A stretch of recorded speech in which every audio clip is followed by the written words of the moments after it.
Kalutong Pilipino 2026 here in the Davao region. May we invite everyone to focus on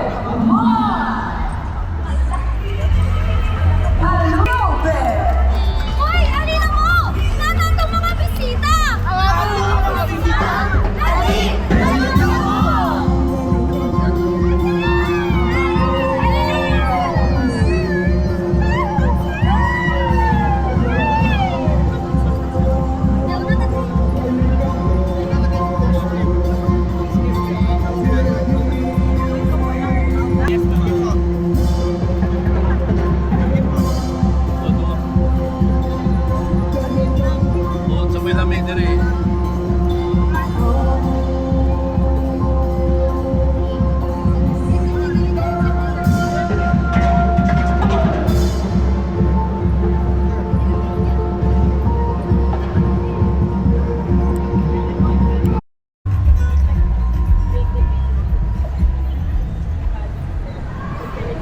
Mayor Sebastiano Duterte, herein represented by Councilor Mirna Ortiz, Councilor Alrayan Alejandre, Ms. Regina Jean Rose Texon from the Satellite Office Manager of the OVP, ASEC Romeo Montenegro from MINDA,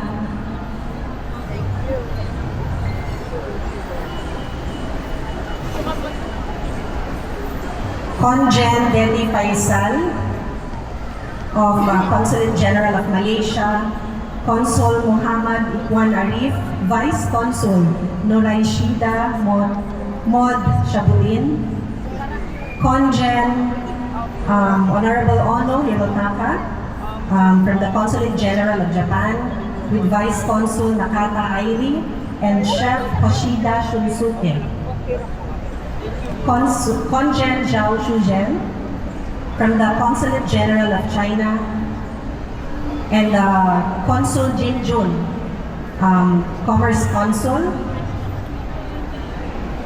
from Consulate General of Indonesia, Madam Helena Vera Tu Tanakota, Head of Chancellery, Madam Umianti Silalahi, Consul for Social and Cultural Affairs, Ms. Mary Ann Montemayor, our Honorary Consul for Hungary. Of course, our partner here in Kalutong Filipino, we have from the Department of Agriculture, our Regional Director Macario Gonzaga, together with Regional Technical Director Mary Ann Constantino, Assistant Secretary Maria Agnes Cervantes from the Department of Foreign Affairs, Director Priscilla Sonido from the Department of Economy, Planning and Development, Regional Director Attorney Randolph Bensoy from the Department of Labor and Employment. I cannot help but look back at how far we have come. When we first began this journey in 2019, our goal was simple, just to highlight the flavors of Davao region. But over the years, this event has transformed into something much more profound. It has become a sanctuary for the stories of our people. We are no longer just celebrating the dish on the plate, but we are honoring the hands that made it possible. The tireless farmers and fisherfolk who are the backbone of our food security, and the cooks, chefs, and community members who meticulously prepare every meal with love and tradition. This celebration has evolved yet again. It has become a vital platform for storytelling and sustainability, reminding us that food is an essential thread in our social, economic, historical, and even spiritual heritage. It is the language through which we understand our past and connect with our neighbors. Today, we want to highlight about a specific kind of wealth. The kind that used to grow right outside our kitchen windows. My generation and the ones before it, the backyard was our first introduction to flavor. We didn't just see the trees as shade. They were our playgrounds and our snacks. I remember the literal high of climbing a kainito tree to find the best fruit, or the simple joy of picking guava, iba, and balimbing straight from the branch. We grew up with the heavy, versatile kamansi and rimas and the refreshing crunch of tambis. These were staples of our youth. They weren't exotic. They were home. Now we ask a question. How many of these are still familiar to the younger generation? Our campaign this year is a conscious effort to look back. We are revisiting those childhood backyards to reintroduce these forgotten treasures to the modern table. We want the youth to realize that these flavors are part of their DNA. Our hope is that we won't just hear stories about these fruits, but actually enjoy them. This is also where we see a massive opportunity for our food sector. It is our hope that we can bring these ingredients into the professional kitchen. These forgotten fruits have incredible potential for innovation. By incorporating them into modern menus and products, we aren't just creating a new dish. We are preserving a legacy. This will help these flavors find a permanent place at a modern Filipino dining table. Let's work together to make sure that the next generation doesn't just remember these fruits by name but by taste. For this year's edition of Buwan ng Kalutong Pilipino, our perspective have also widened as we explore how food connects us beyond our borders. We take a peek at the culinary ties that bind Davao Region with our ASEAN neighbors, celebrating a shared identity through the ingredients and techniques that move across our seas. Ultimately, we endeavor to go beyond gastronomy and make this celebration serve as a tool to educate and a platform to reach out and help uplift the lives of those, especially in our rural areas across the region. Let us celebrate the Buwan ng Kalutong Pilipino with a renewed sense of pride and purpose. May we all be nourished not just by the food we share, but by the rich history and the bright future of the Filipino spirit. We sincerely thank our partners for this event who walked with us in the journey right from the start. Sa mausap, daghan kayong salamat ug malipayong Buwan ng Kalutong Pilipino sa atong tanan. Good morning, everyone, and pardon me that I will not mention all our VIP.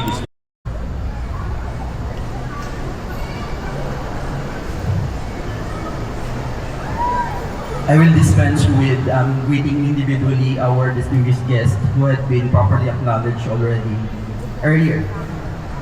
But nonetheless, I'd also, just like Red Bong, highlight the architect of this very important undertaking led by DUT 11 under. Good morning, mabuhay o madayaw. To all our distinguished guests who were properly acknowledged by RD Tanya, our partners, stakeholders, and dear friends, again, our esteemed guests, ladies and gentlemen, madayaw ug maayong adlaw kaninyong tanan. The city government of Davao extends its warm greetings to everyone on the opening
We now invite our distinguished guests to raise your coconuts.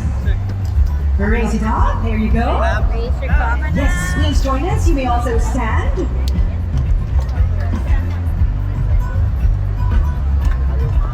We raise our coconuts to unity, to culture, and to the continued celebration of Kalutong Pilipino. Mabuhay Madayao! You may now take a sip. Cheers! Cheers to Kalutong Pilipino 2026! Miss Light. To our VIPs on stage, please remain for the photo ops. Okay. Thank you, Dok. Sarap, Dok.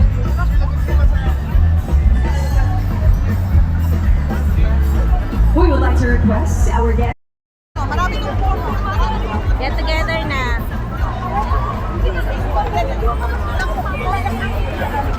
Hi, GM!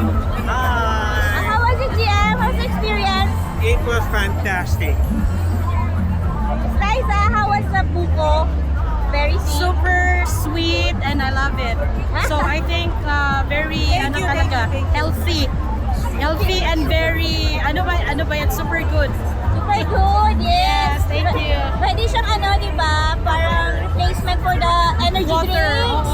ang electrolytes. The electrolytes. Yes. We have natural electrolytes with our buko. Yeah. So replaced na.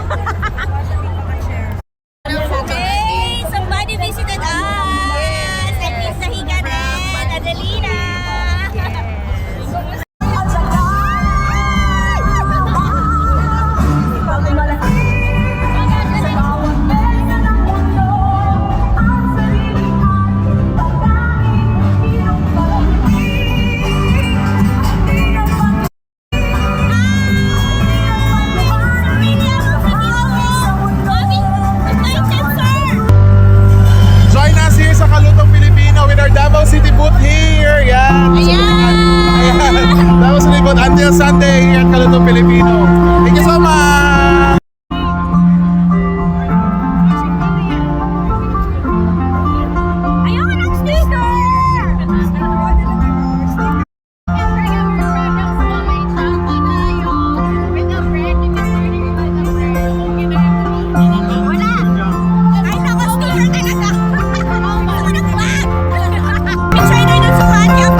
welcome to Davao de Oro booth. So we are inviting everyone to visit the Davao de Oro booth. We have variety of products as you can see. May mga free taste tayo, maraming mga free taste. So hanggang 3 days kami dito. Starting today is our opening until Sunday. So you have 3 days chance to visit our booth and experience the products of Davao de Oro. See you everyone. Thank you.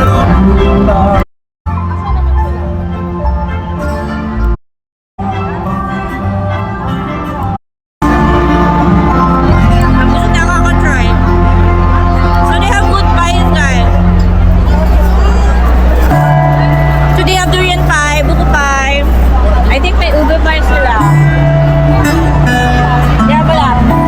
Oh, they have lang pie. Buko pie, pineapple pie, napa pie, egg pie, apple pie, ube pie, durian pie. And they assorted pa. Mango pie, blueberry pie, strawberry pie. So ang dami nilang pie. Sobrang dami guys. I tried buko pie and durian pie. So gulay naman dito na part guys. Fresh produce. Hi, tita! Kumakain si tita. Hi, Malaysia! Ay, may pa-teddy bear ang Malaysia. And a pretty model. So what's your dish? This is nasi lemak. Oh, nasi lemak. Yeah. I tried this in Indonesia. Bali food. Yeah, this is mie goreng, but it's like pancit here. Pancit. This is Vietnamese tulingan. And it's pisang in Malaysia. Yeah, these are all good. Do you want to try in your place? You can get this two for 100 pesos. Okay. And this two for 300 pesos. Okay. Wait lang. Come on, try it. Nagatago man ko. Hi guys. So, got shocked. Premium talaga yung quality and I tasted it ha. So, ito yung pinakamurang chewy Dubai chocolate ever in Davao. Or di sila taga Davao, pero they visited Davao lang. So, yeah, grab yours na here at Kalutong Pilipino guys. Please come and visit us here in Kalutong Filipino at Abrisa Booth. Thank you, Hardy! Okay guys, we're done. Visit Kalutong Pilipino here at Abrisa Mall.